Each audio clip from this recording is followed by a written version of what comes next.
Hola, buenas noches. Hoy estamos con tres personas, tres actores expertos en el sector petrolero a nivel internacional. Dos de ellos son colombianos y uno de nacionalidad chilena.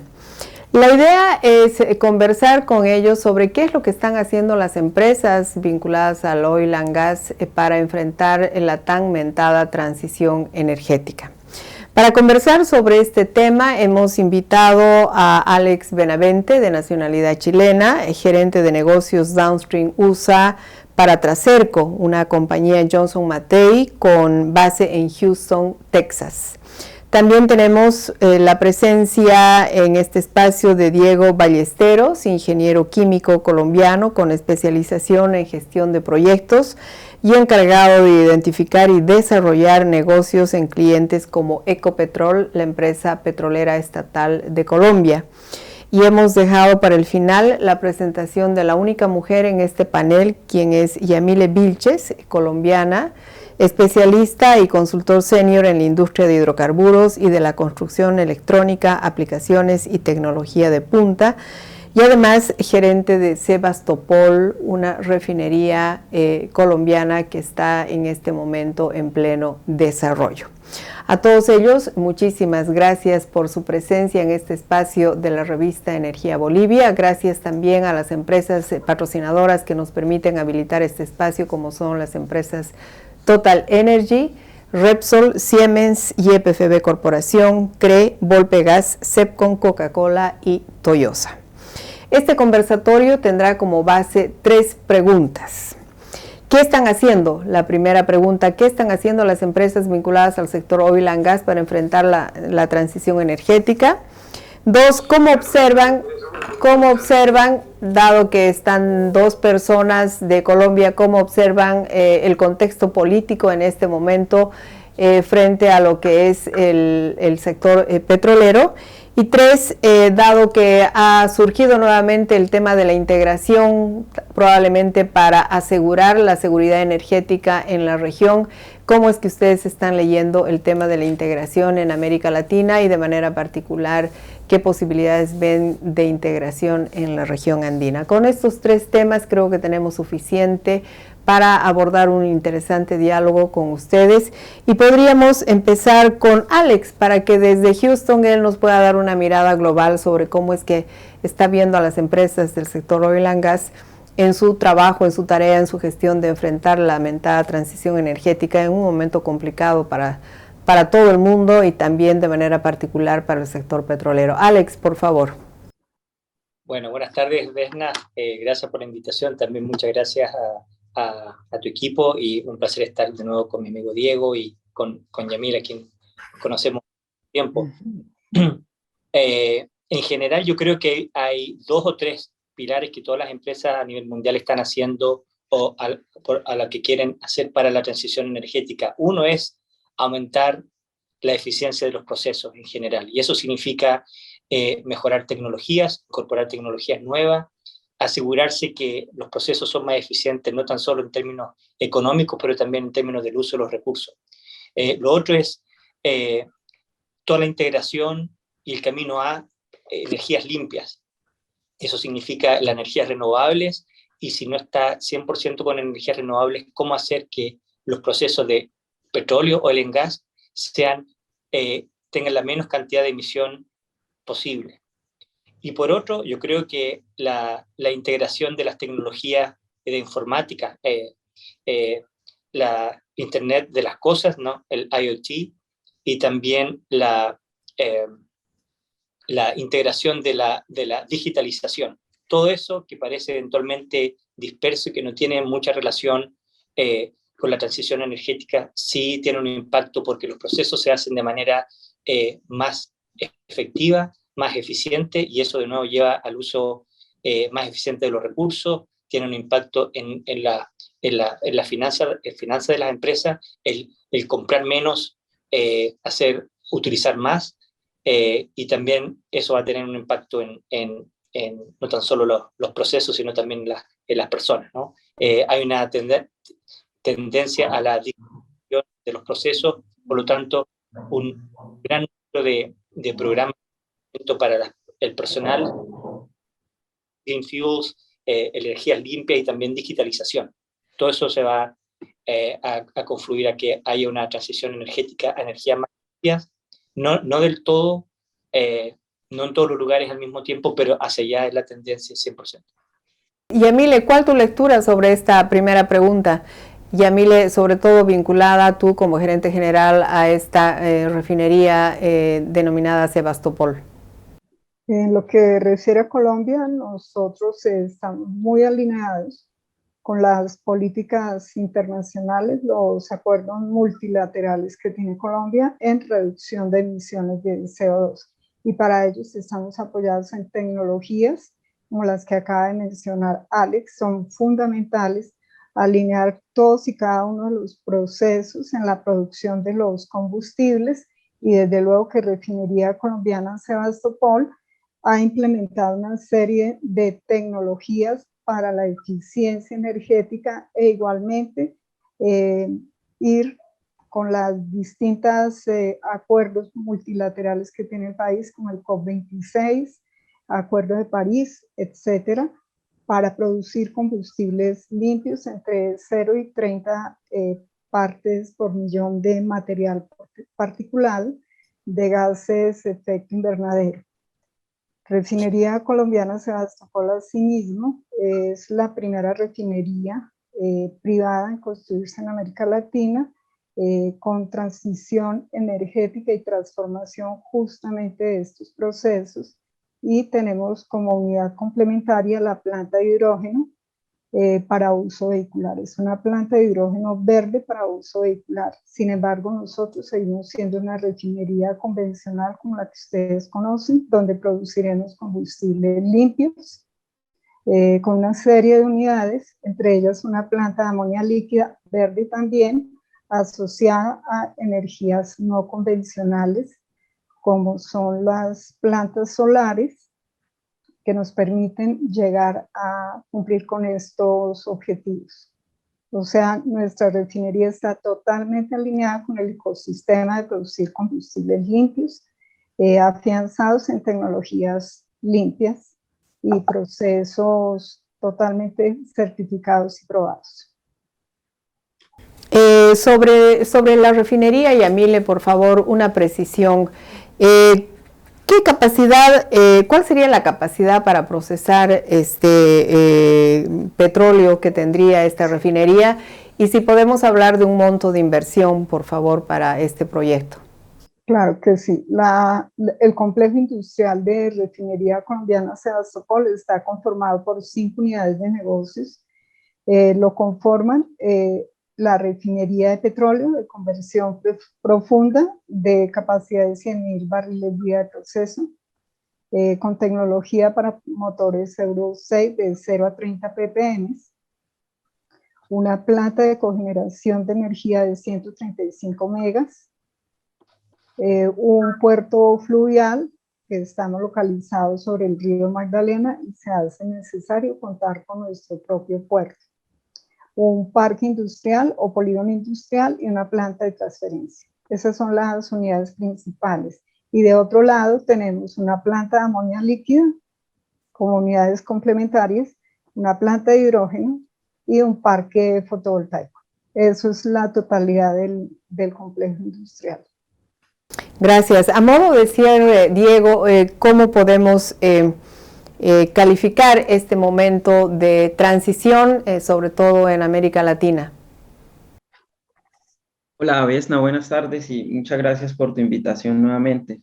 Bueno, yo creo que estamos en un momento, en una época que nos brinda una oportunidad de crecer para todos. El tema de transición hay que verlo como un tema de ciertamente oportunidades para todos, para descubrir nuevas formas de tener energías. En este caso, debemos ver cómo nuestra región es rica en recursos, que finalmente esto es lo que queremos llegar a lograr, la eficiencia en el aprovechamiento de recursos renovables. Vemos que América Latina y nuestros países andinos son ricos en agua, en viento, en sol. Entonces debemos mirar hacia allá para tener una convivencia sana con el ambiente y con la sociedad.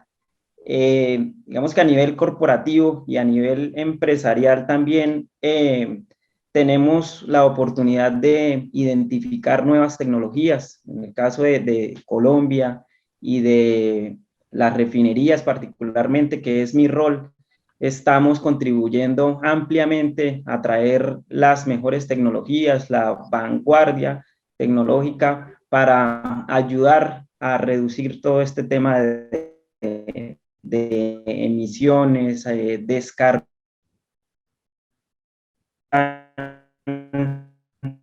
esta transición energética, donde estamos aportando con nuestro componente de aliados tecnológicos, de manera que es algo que ya se viene dando, estamos trabajando en ello y esperamos llegar a tener estos resultados.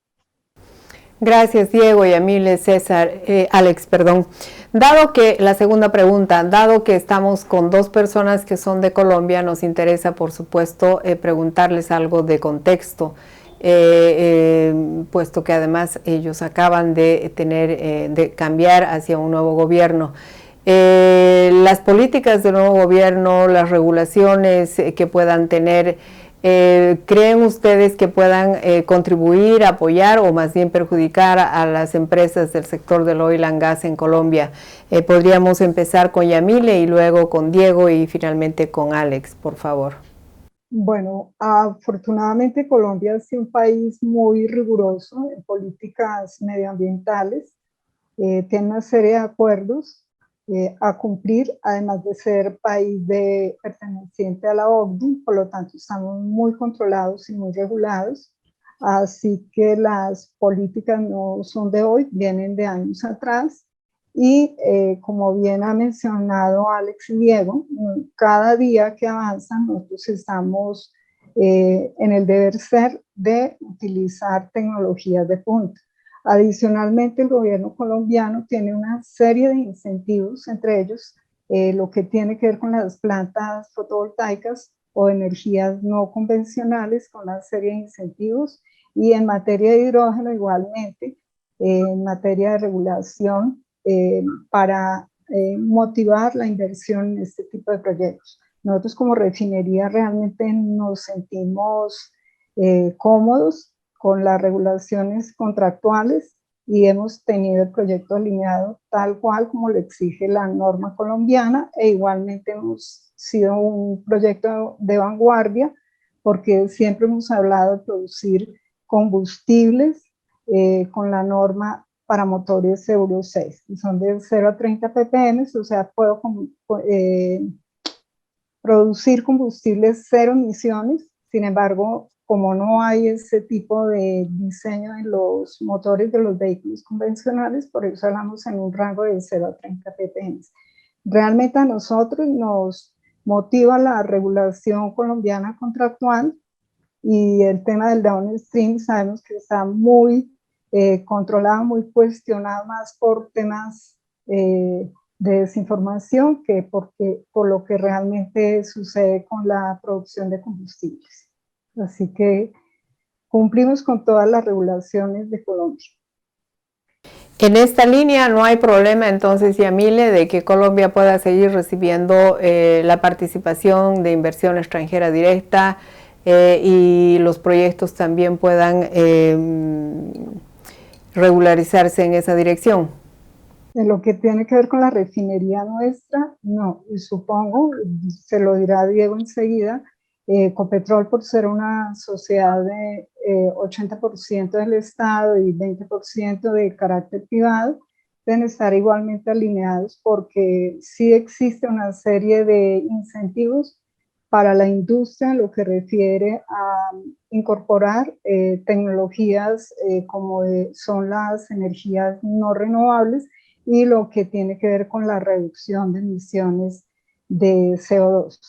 E igualmente es una cadena compleja porque no solamente se trata de reducir las emisiones de CO2, sino qué va a pasar después con esa captura de CO2, que tienen varias aplicaciones, entre ellas como bases de la industria petroquímica, también para la industria de las gaseosas y también para estimulación de pozos petroleros, como sucede en Canadá.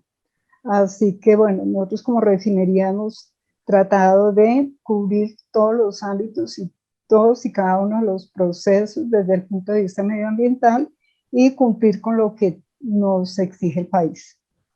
Gracias, Yamile. Diego, por favor, te paso la posta. Muchas gracias, Vesna. Bueno, mira, hablar del contexto político frente al sector petrolero, digamos que demanda bastante responsabilidad. Y pienso que hasta el momento el discurso que ha manejado el nuevo gobierno y también desde su campaña, pienso que ha sido acertado, ya que esto tiene repercusiones en componentes ambientales, económicos y sociales. Digamos que lo que hemos leído es que el concepto es crecer en la transición y crecer en el ámbito ambiental, económico y social. Ciertamente, descarbonizar la economía, pensaríamos que de aquí al 2034 se deberían empezar a reducir las exportaciones de crudo y sería disminuir el flujo de dinero, de dólares en el país, lo que afectaría la economía. Sin embargo, esto, digamos, va de la mano también de políticas sociales, de activar otro tipo de economías, como lo es, por ejemplo, el turismo. Colombia actualmente recibe al año 5 millones de turistas y la proyección sería que para poder compensar esta baja de divisas en el país se pueda proyectar a recibir 12 millones de turistas al 2034, lo que también generaría una entrada de dinero importante para la región. Y lo podemos lograr, yo creo que lo podemos lograr porque todos nuestros países andinos son ricos en la parte ambiental, ecológica, que son aspectos y recursos que también se pueden explotar y no solamente, digamos, desde una filosofía extractiva, sino una filosofía de convivencia y constructiva. También pienso que Ecopetrol está logrando alinearse. Ecopetrol de hace un año para acá adquirió el 51.4% de las acciones de ISA. ISA es una compañía de energía y también se está proyectando Ecopetrol, entonces es como una compañía de energía que se va a ocupar de asegurar también esa transición energética. Y el gobierno pues lo veía casualmente en estos días en el 22º Consejo Presidencial Andino, donde mencionaba que nos proyectáramos como región a tener una red eléctrica integrada con fuentes de energía limpia. Esto es pues un aporte importante para construir también en el ámbito social de nuestros países. Esto al final va a hacer que entre más barata sea la energía eléctrica, nuestros países van a tener más posibilidades de desarrollo y también que puedan llegar a las personas. De manera que pienso que, bueno, tenemos que en este gobierno una política que sí se proyecta a una transición. Sin embargo, no es una política de gobierno, debe ser una política de Estado, ya que fácilmente pueden venir 2 o 3 periodos presidenciales más, donde debería seguir esta línea para llegar a conciliar todas estas líneas de economía, ambiente y social. Muchas gracias. Gracias, Diego, realmente clarísima tu participación y te adelantaste ya un poquito en el tema de integración que lo vamos a tocar inmediatamente. Alex, para terminar este tema vinculado un poco al contexto político que está viviendo Colombia a partir del nuevo gobierno, ¿cómo se está leyendo desde afuera esta situación? Alex, por favor. Sí, bueno, probablemente lo que yo pueda decir de Colombia desde afuera es más bien en base a la información que me llega, las noticias y el análisis de los mercados que se hace. Yo creo, hacer una mirada un poquito más arriba de Colombia, porque esto probablemente aplica a toda Latinoamérica, ¿ya? Y que lo hemos conversado en otras oportunidades, Berna. Latinoamérica actúa con una lógica de manera diferente a lo que puede tradicionalmente pasar en Europa. Puede ser la excepción ahora por lo que está pasando con Rusia y Ucrania, pero típicamente Europa se mueve con una lógica similar a la de Estados Unidos, y Latinoamérica actúa de una manera diferente. Me parece a mí que primero la visión ideológica que tienen los gobiernos de turno en Latinoamérica va marcando lamentablemente un retroceso, como 2 pasos para adelante y 1 paso para atrás. Eso impide que haya una consistencia en las políticas públicas de largo plazo, y eso obviamente le hace muy mal a la región. Y lo que quiero decir con eso es que si hay un gobierno de derecha o de tendencia liberal en Latinoamérica, tiene un foco más pensado en las finanzas y un foco económico y no tanto social, y por lo tanto la inversión y proyectos en oil and gas es bien recibido. Sin embargo, el gobierno de turno típicamente de izquierda también son típicamente con un foco más, le han dado más el énfasis en la energía renovable, quizás por el impacto social que tiene, el impacto en los medios, y también el foco social. El foco es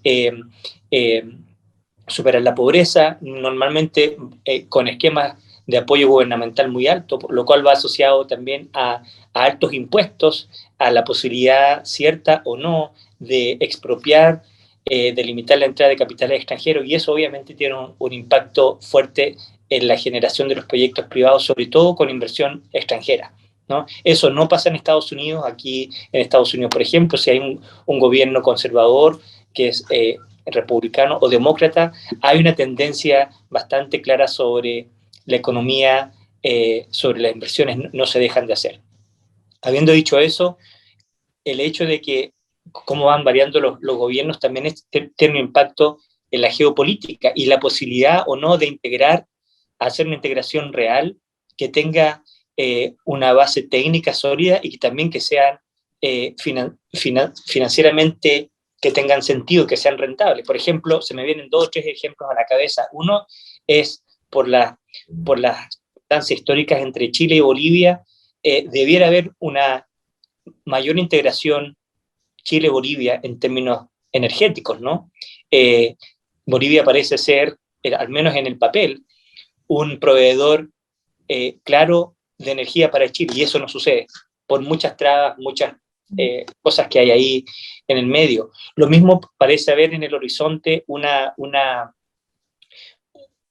suerte de aspereza entre Argentina y Bolivia, entre Argentina y Brasil, por el ámbito energético. Ambos están en el Mercosur, sin embargo, cuando cambia un gobierno en Argentina, y es diferente al que hay en Brasil, cambio de presidente, la dinámica se desacelera o se acelera dependiendo si son los gobiernos de izquierda o de derecha.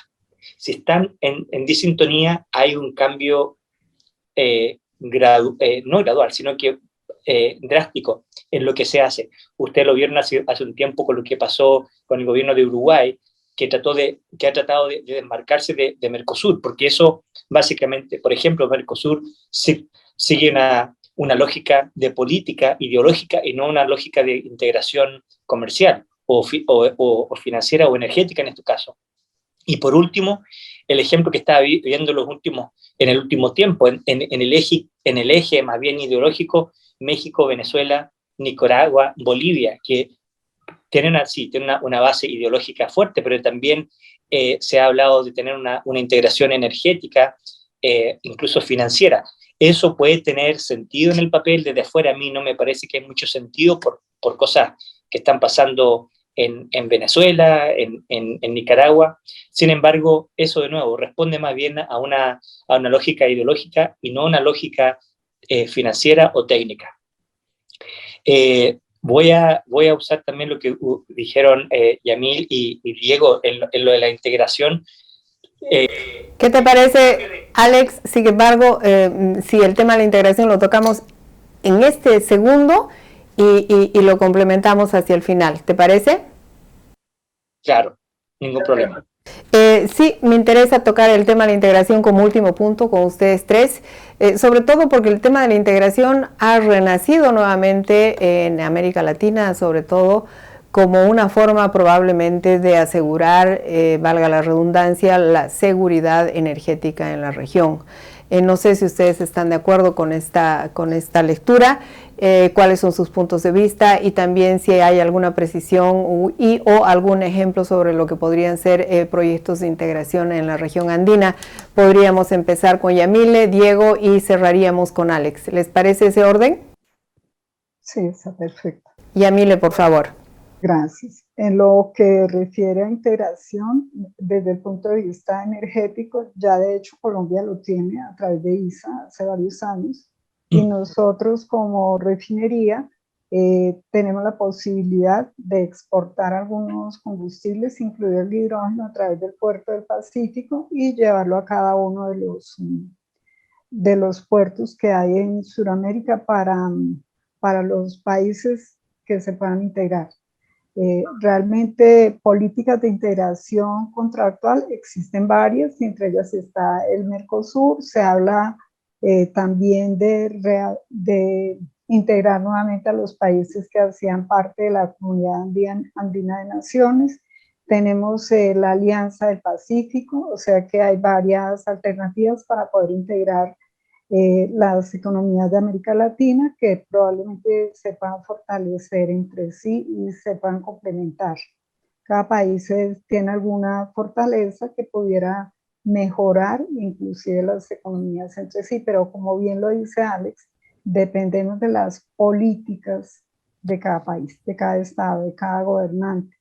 Infortunadamente no han sido continuas, y más para nosotros como Colombia es nuevo hablar de un gobierno de izquierda. Sin embargo, creemos que no pueda ser imposible, ¿no? Hasta ahora creo ha hecho las cosas bien.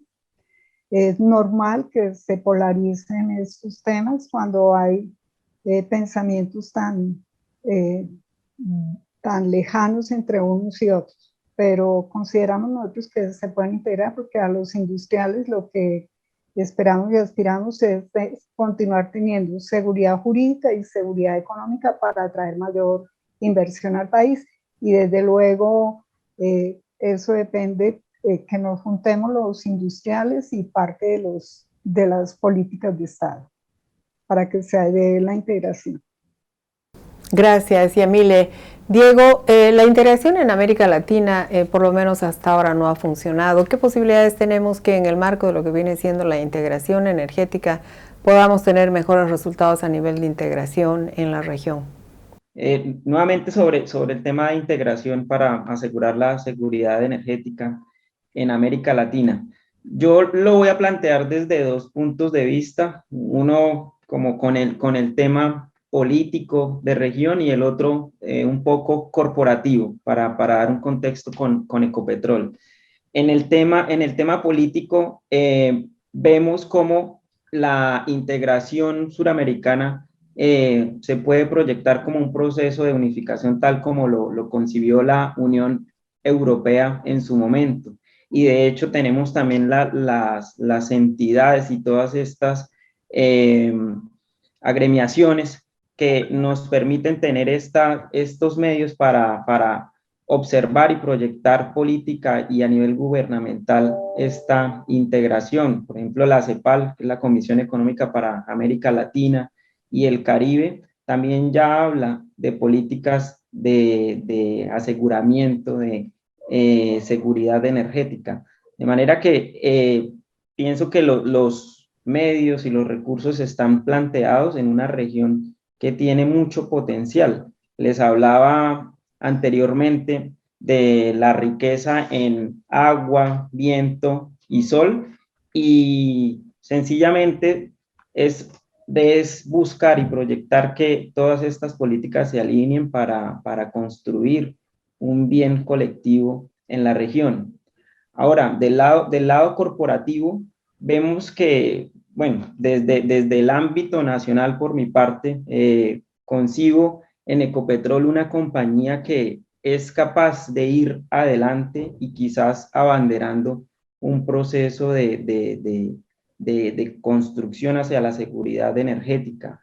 Recientemente, junto con Petrobras, han hecho un nuevo descubrimiento de gas costa afuera en el Mar Caribe, lo que nos dice que es capaz de construir esas relaciones de confianza corporativa para poder también integrarnos de manera empresarial. Es decir, que si Petrobras es un referente en el ámbito del oil and gas, Ecopetrol también, y somos capaces de hacer estas alianzas, podemos llegar a lograr esta integración. Eso es lo que quería comentar. Gracias, Diego. Alex, por favor, ahora sí, el tema de integración.